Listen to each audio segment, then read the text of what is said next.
विशेषकर नवरात्रि में तो एक एक सोसाइटी में, गली में, मोहल्ले में, शॉपिंग मॉल में गजब म्यूजिक, गजब पोशाकें, गजब नाच, ऐसा मस्त धमाल चल रहा है अभी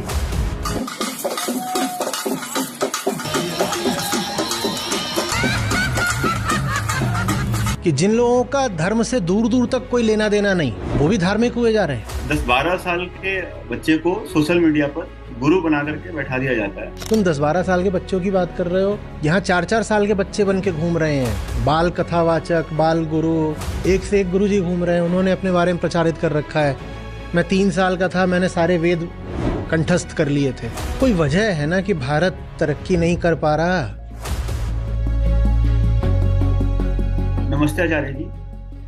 आचार्य जी, भारत में एक नया ट्रेंड शुरू हुआ है जिसमें 10-12 साल के बच्चे को सोशल मीडिया पर गुरु बना करके बैठा दिया जाता है। और बहुत अजीब बात यह है कि देखने के लिए, उनकी रटी रटाई बातें जानने के लिए खूब सारी भीड़ भी लग रही है। तो ये हमने गुरु शब्द के साथ कैसा खिलवाड़ किया है, और ये सब हमारे समाज के बारे में क्या बताता है? देखो संजय, कोई फायदा नहीं है कि मैं इस पे कुछ बोलूं। बेकार में विवाद इससे खड़ा होना है बस। ठीक है, जिन्हें मेरी सीख समझ में आई है वो भली भांति जानते हैं कि बच्चों का खिलवाड़ है, उसको गंभीरता से नहीं लेते। जिनको उसमें बहुत धार्मिकता है, गंभीरता दिख रही है, उनको देखने दो। ठीक है, हम अपनी ऊर्जा दूसरी सवालों के लिए बचा के रखेंगे। 50 तरह की नौटंकियां होती हैं दुनिया में, होने दो ना। तुम कहाँ तक उसमें घुसोगे? मैं उम्मीद कर रहा हूँ कि गीता समुदाय में ऐसे लोग नहीं होंगे जो यही काम अपने बच्चों के साथ कर रहे होंगे। आप अपने बच्चों को इस दिशा में ना भेज रहे हो, इतना ही पर्याप्त है। मैं इस पर नहीं बोलने वाला कि क्या बोलूँ मैं इस पे, मतलब क्या। बच्चे गुड्डे गुड़िया का खेल खेल रहे हैं, बड़े उसमें बहुत रस ले रहे हैं, मैं उसमें क्या बोलूँ।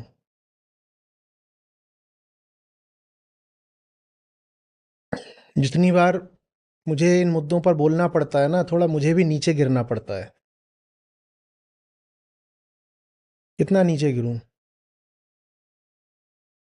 और भारत की स्थिति ऐसी होती जा रही है कि यही यही मुद्दे मेरे सामने लाए जाते हैं, क्योंकि सचमुच यही है अब समाज में।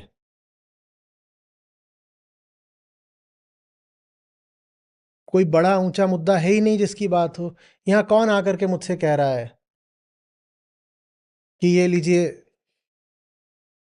फलाने ऊंचे प्रकरण ग्रंथ का ये श्लोक है, इसके बारे में कुछ समझा दीजिए। कोई नहीं कह रहा, क्योंकि उन ऊंचे ग्रंथों को पढ़ने वाला ही कोई नहीं बचा है।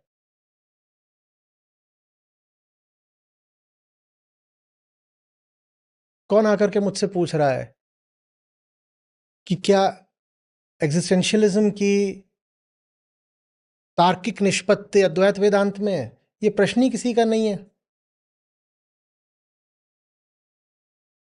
क्योंकि ऐसा है कौन जो अद्वैत भी जानता हो और अस्तित्ववाद भी जानता हो? कोई ये सवाल लेके नहीं आ रहा। मैं तुम्हें दोष नहीं दे रहा हूं, तुम्हारी गलती नहीं है। तुम वही पूछ रहे हो जो दुनिया में चल रहा है। पर मैं भी थक गया हूं, और मैं कितना गिरूं कि मैं इन मुद्दों को बार बार संबोधित करता रहूं।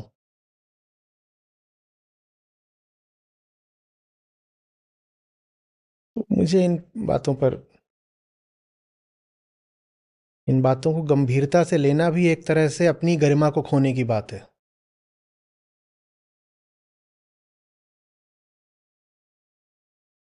अभी नवरात्रि चल रही है, मैं देख रहा हूँ वो लोगों ने एआई का इस्तेमाल करके बना रखा है कि 4 साल की देवी,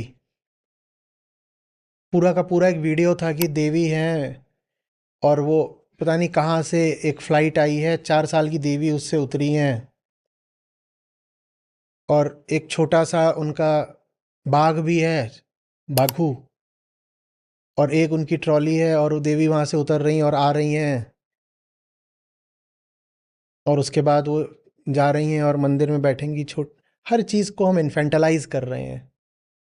तुम 10-11 साल 12 साल के बच्चों की बात कर रहे हो, यहाँ तो हम देवी को भी बना रहे हैं 3-4 साल की लड़की। पहले हमने कृष्ण को इन्फेंटलाइज करा, इस साल हमने देवी को भी इन्फेंटलाइज कर दिया।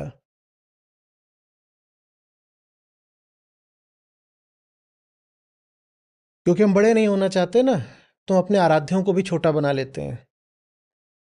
हमारे आराध्य इसलिए हैं कि हम बड़े हो पाए,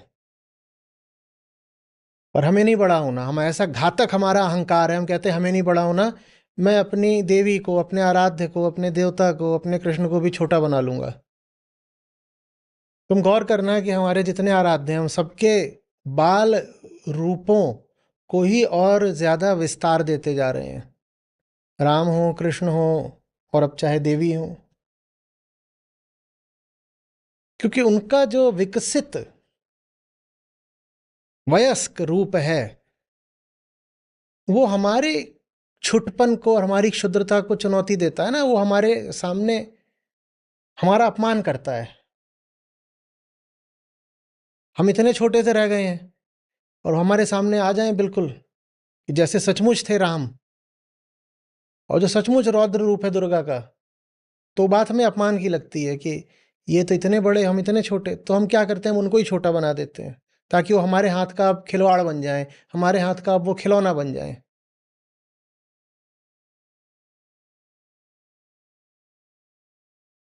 लोग छोटी छोटी देवी लेके घूम रहे हैं इस बार।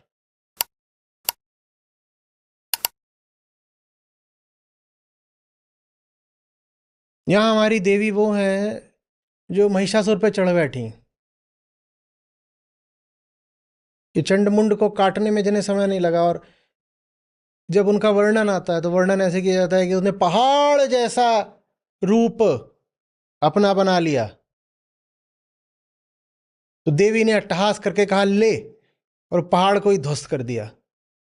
ये देवी है कि पहाड़ से भी बड़ी पहाड़, और हम उनको क्या बना रहे हैं। तो यही है, ताकि सब कुछ हमारे खिलौने जैसा हो पाए, क्योंकि धर्म को ही हमने अपना खिलौना बना लिया है ना। लोगन राम खिलौना जाना, माला तिलक पहनी मन माना, लोगन राम खिलौना जाना। ऐसे होते हैं भविष्य दृष्टा ऋषि। उन्होंने तब बता दिया था कि एक समय ऐसा आएगा जब तुम अपने सब देवी देवताओं को अपना खिलौना बना लोगे।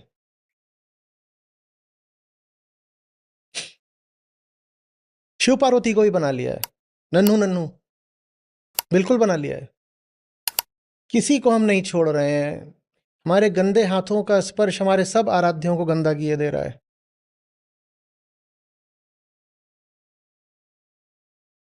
और गणपति की तो कोई बात ही नहीं।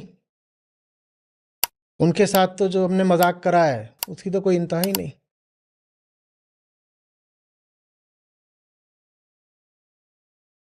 कहीं बाहर वालों ने आकर के मजाक नहीं करा, खुद हम करते हैं। हर साल करते हैं, और वो मजाक हर बीतते साल बढ़ता जा रहा है।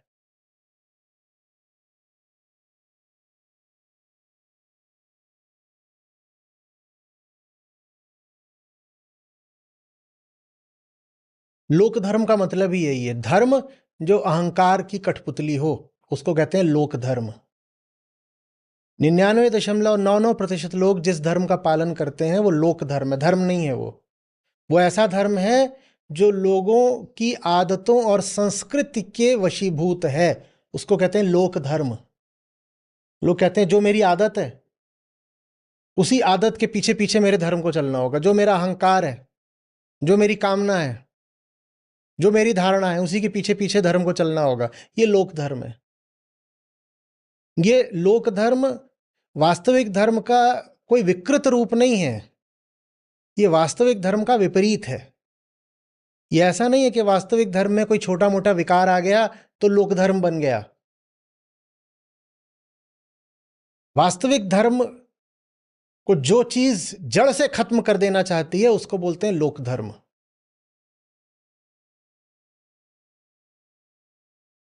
लोक धर्म ऐसा नहीं होता कि धर्म की शुरुआत हुई है तो अभी अपरिपक्व धर्म है उसे लोक धर्म बोलेंगे। ना ना ना ना ना, लोक धर्म ऐसी नहीं चीज है कि अभी पौधा है आगे चल के पेड़ बनेगा। ना ना ना, लोग कहते हैं कि देखो साधारण संसारी तो लोक धर्म का पालन करता है, और वही संसारी, वही गृहस्थ जब आगे चल जाता है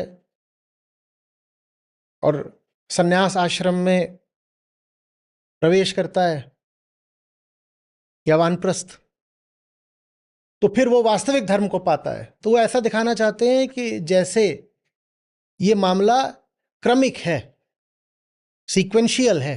वो दिखाना चाहते हैं कि जो गृहस्थ होता है साधारण, वो लोक धर्म पे चलता है, और वही गृहस्थ जब 50 और 75 पार करने लग जाता है तो वास्तविक धर्म को पा जाता है। बिल्कुल गलत बात बोल रहे हैं, नहीं, ऐसा नहीं है। ऐसा नहीं है कि लोक धर्म वो पौधा है जो आगे चल के वास्तविक धर्म का वृक्ष बनेगा, बिल्कुल नहीं है ऐसा। लोक धर्म वास्तविक धर्म के वृक्ष की जड़ों में डाला गया विष है, यह है असली संबंध। लोक धर्म वास्तविक धर्म के वृक्ष की जड़ में डाला गया विष है। जहां लोक धर्म है वहां वास्तविक धर्म होगा ही नहीं कभी। लोक धर्म का उद्देश्य ही यही है कि वास्तविक धर्म को जड़ से मिटा दो।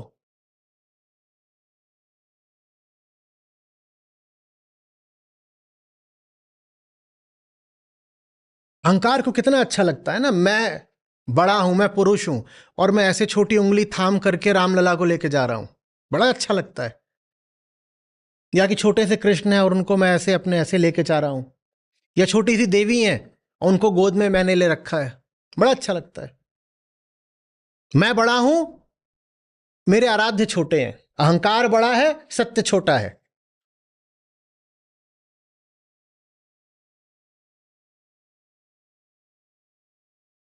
गीता के कृष्ण नहीं चाहिए, क्योंकि उनके आगे अहंकार के पसीने छूट जाते हैं। गीता के कृष्ण धीरे धीरे बिल्कुल पृष्ठभूमि में अदृश्य होते जा रहे हैं।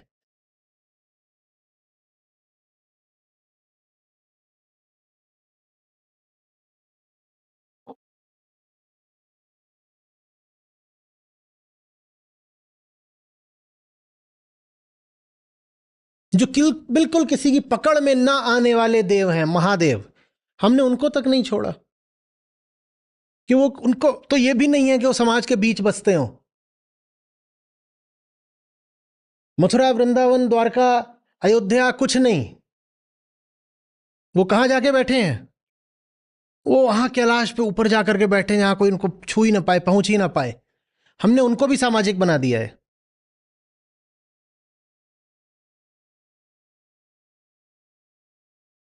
जिनका रौद्र रूप ऐसा है कि तांडव कर दें तो प्रलय आ जाए, हमने उनको भी अपने हाथ का खिलौना बना दिया।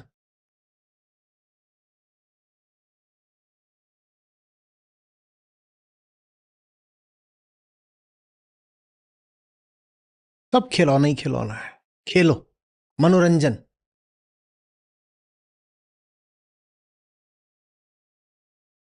विशेषकर नवरात्रि में तो एक एक सोसाइटी में, गली में, मोहल्ले में, शॉपिंग मॉल में ऐसा मस्त धमाल चल रहा है अभी कि जिन लोगों का धर्म से दूर दूर तक कोई लेना देना नहीं, वो भी धार्मिक हुए जा रहे हैं धमाल की खातिर। गजब म्यूजिक, गजब पोशाकें, गजब नाच, गजब खाना पीना। ये खाने पीने वाला धर्म,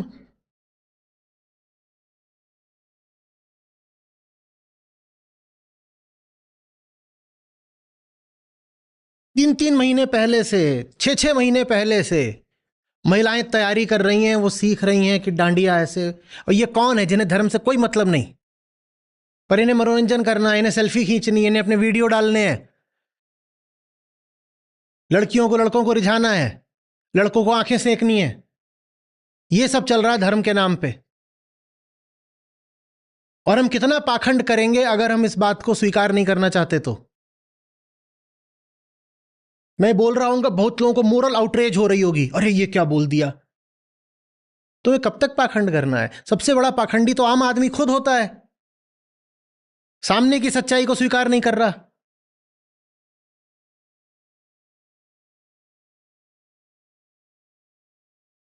तुम 10-12 साल के बच्चों की बात कर रहे हो, यहां 4-4 साल के बच्चे बन के घूम रहे हैं।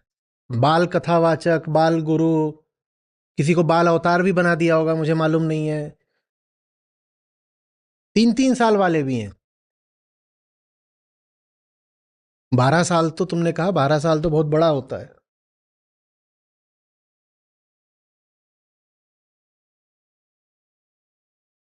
बड़ा अच्छा लगता है, तुतलाते हुए बोल रहा है।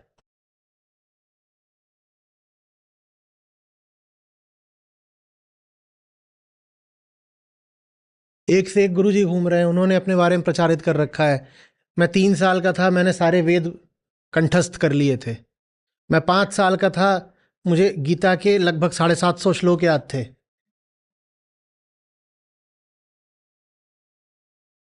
वो कहते बिल्कुल देख, 750। गीता तो 750 पे रुक गए थे, सप्तशती में 750।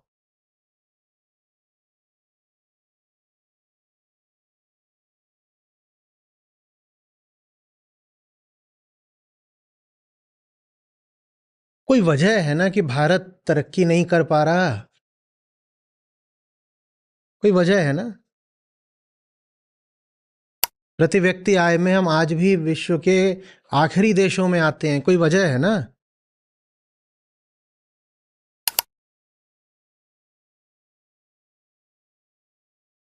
हमारी ही जितनी जनसंख्या वाला चीन हमारे ऊपर बिल्कुल चढ़ के खड़ा हुआ है, हम कुछ नहीं कर पा रहे, कोई वजह है ना?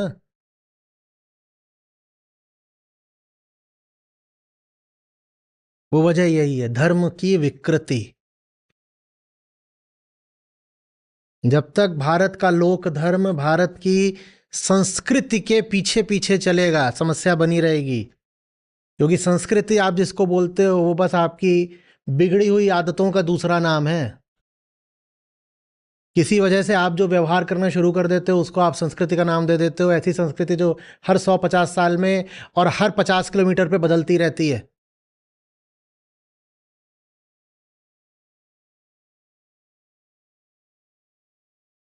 और आप कहते हो जो आपकी आदत, जो आपकी संस्कृति, वही धर्म है। मीट मच्छी खाना अच्छा लगता है तो धर्म के नाम पे कत्ल शुरू कर देते हो। मेरी संस्कृति ये है कि मतलब मेरी आदत ये है कि मुझे तो बहुत अच्छा लगता है मछली खाना, बकरा खाना।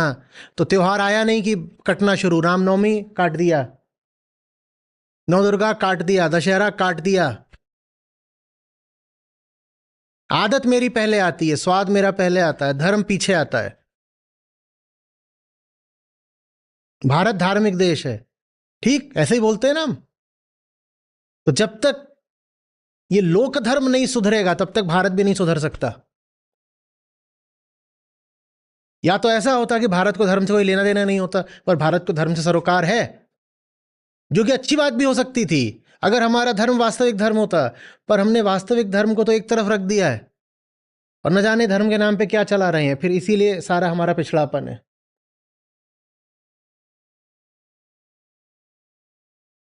और तुर्रा यह है कि हम तथ्यों की अनदेखी करने में अब बिल्कुल शीर्ष स्थान पकड़ने जा रहे हैं। मैं बोल रहा हूं कि हम दुनिया में पिछड़े हुए लोग हैं, न जाने कितनों को इससे आपत्ति हो रही है, अरे ये कुछ नहीं जानता, अनपढ़ है क्या, ये कुछ जानता नहीं है। हम तो दुनिया में सबसे आगे निकल चुके हैं। अभी मैंने सुना किसी ने भेजा, बोल रहा था कि ये आइंस्टीन ने E = mc² वेदों से चुराया है।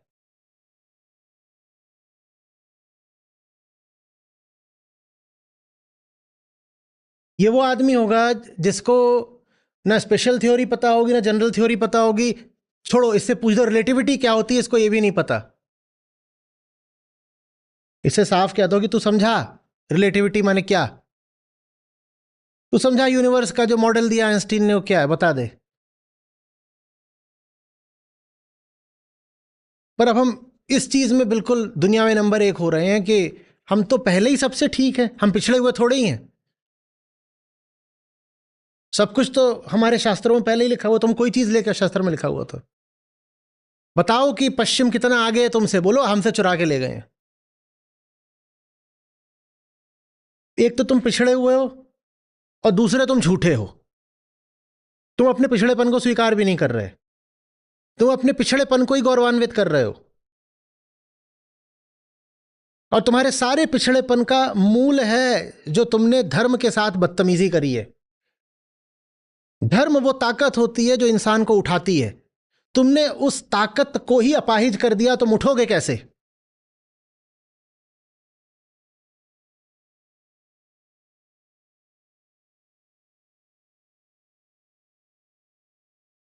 कोई नहीं धार्मिक है, सबकी मान्यताएं हैं, सबकी कल्पनाएं हैं, सबके स्वार्थ हैं, उसी को धर्म का नाम दे रहे हो।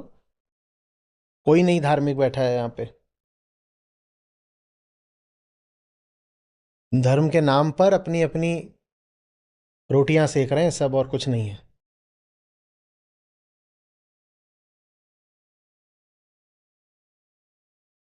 दूसरे इंसान को दबा के रखना हो,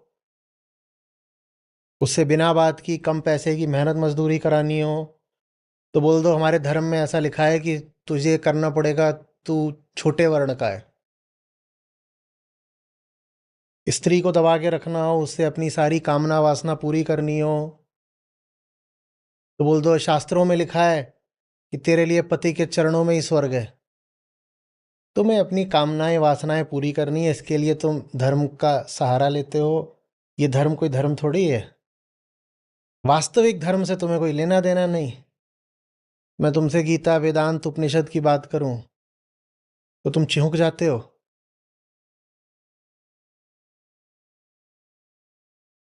अपनी रीतियों को तुम धर्म का नाम देते हो।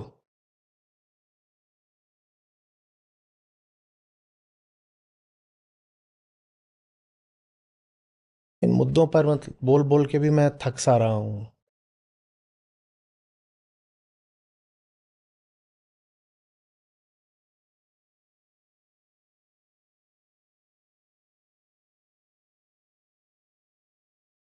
धर्म जो उच्चतम चीज होना चाहिए था, ऐसा कि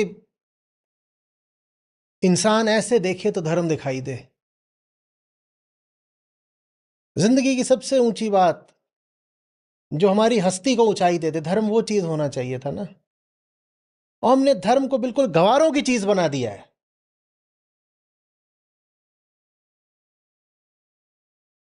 अभी हालत यह है कि सभ्य लोग, शिक्षित लोग, जहां कहीं कुछ धार्मिक चल रहा होता है उससे बिल्कुल 2 किलोमीटर की दूरी बचा के निकल जाते हैं, कहते हैं यहां गंवरई चल रही होगी, बच के रहना जरा। बुरा लग रहा है ना सुनने में? मुझे भी बहुत बुरा लग रहा है कि ऐसा हो रहा है।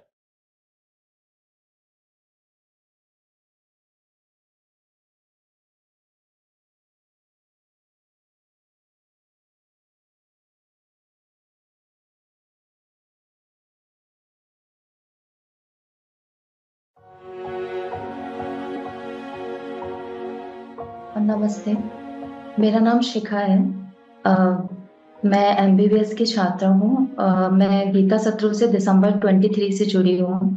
गीता सत्रों से लगातार जुड़ने से मेरी समझ में गहराई आई है।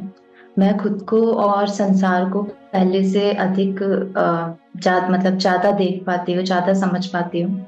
ये समझ आया है कि हर व्यक्ति की जाने अनजाने में अपनी फिलॉसफी होती है, कुछ मान्यताएं, धारणाएं होती हैं जिसके आधार पर वो अपना पूरा जीवन बिताता है। पर हमारी फिलॉसफी हमें वो शांति, वो सुख नहीं दे पाती जिसकी तलाश हर किसी को है। दूसरी ओर वेदांत है जो उच्चतम दर्शन है। ये उच्चतम इसलिए है क्योंकि ये व्यक्ति को दर्शन से या कहें कि व्यक्ति को व्यक्ति से ही मुक्त करने की क्षमता रखता है, और मुक्ति ही व्यक्ति के जीवन का लक्ष्य है।